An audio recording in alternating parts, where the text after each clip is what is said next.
Hello friends, आज हम लोग चर्चा करने वाले हैं effect of gate current on VI characteristics of thyristor और SCR. Effect of gate current on VI characteristics of thyristor और एससीआर।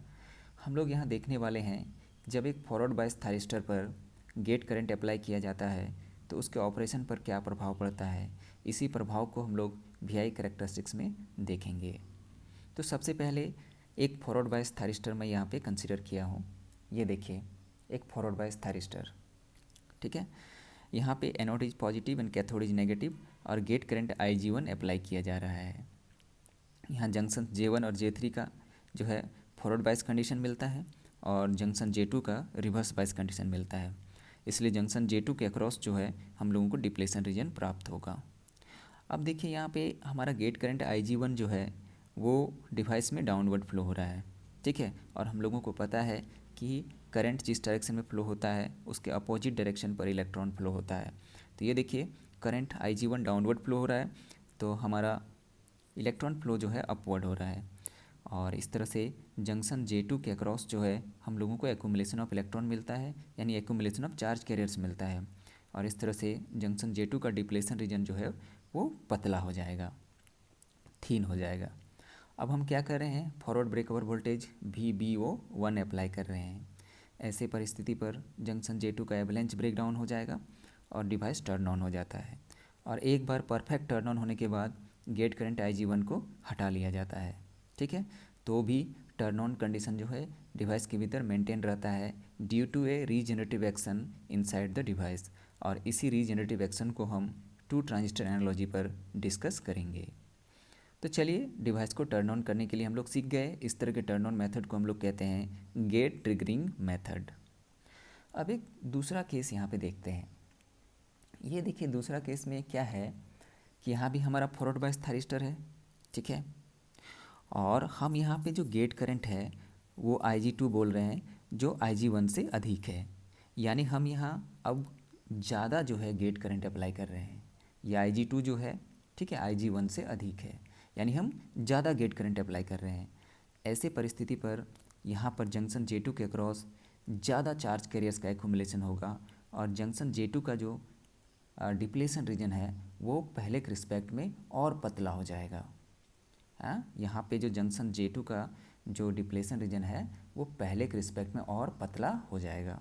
इसलिए इसको टर्न ऑन करने के लिए जो VBO रिक्वायरमेंट होगा, है ना, वो पहले केस से क्या होगा, कम होगा। यानी कम VBO पर ही जो है हम जंक्शन J2 का एवलेंच ब्रेकडाउन प्राप्त कर लेंगे और इस तरह से डिवाइस हमारा टर्न ऑन हो जाएगा। हम यहाँ के, ठीक है, VBO को कह रहे हैं VBO2, यानी केस 2 का गेट करंट IG2 है तो यहाँ का जो है ब्रेकओवर वोल्टेज जो है उसको हम VBO2 कह रहे हैं। तो यहाँ पे हम लोगों को एक कंक्लूजन मिलता है और वो कंक्लूजन ये है कि अगर हम गेट करंट बढ़ाते हैं तो VBO रिक्वायरमेंट कम हो जाता है, ठीक है। गेट करंट बढ़ाते हैं तो VBO रिक्वायरमेंट कम हो जाता है to turn on the device. इस तरह से हम यहाँ देख रहे हैं कि गेट करंट बढ़ाएंगे तो VBO का जो है मान या VBO का मैग्नीट्यूड घट जाता है। वही चीज़ यहाँ पे बताया जा रहा है, ठीक है, कि when IG increases width of depletion region of J2 decreases so reduced VBO is needed to turn on the device। कहने का मतलब है कि जब हम लोग गेट करंट बढ़ाते हैं तो जंक्शन J2 का डिप्लेशन रीजन जो है, ठीक है, वो पतला हो जाता है। इसलिए कम VBO पर ही जो है जंक्शन J2 का एवलेंच ब्रेकडाउन हो जाता है और डिवाइस टर्न ऑन हो जाएगा। कहता है कि thus with gate current turn on can be possible even at normal working voltage of the thyristor. कहता है इस तरह से गेट करंट के साथ अगर हम लोग टर्न ऑन प्रोसेस को पूरा करेंगे, ठीक है, तो हम लोग जो है डिवाइस को टर्न ऑन कर सकते हैं even at normal working voltage.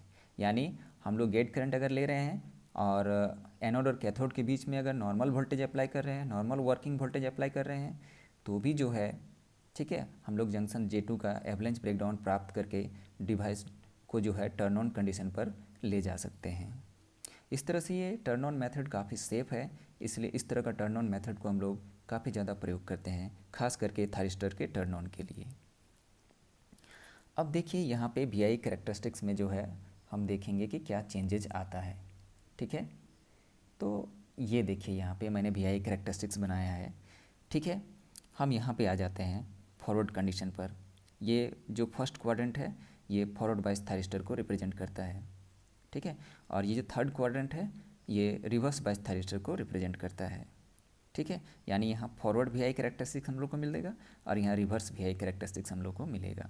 तो अभी हम बात करेंगे फॉरवर्ड वी आई करेक्टरिस्टिक्स का।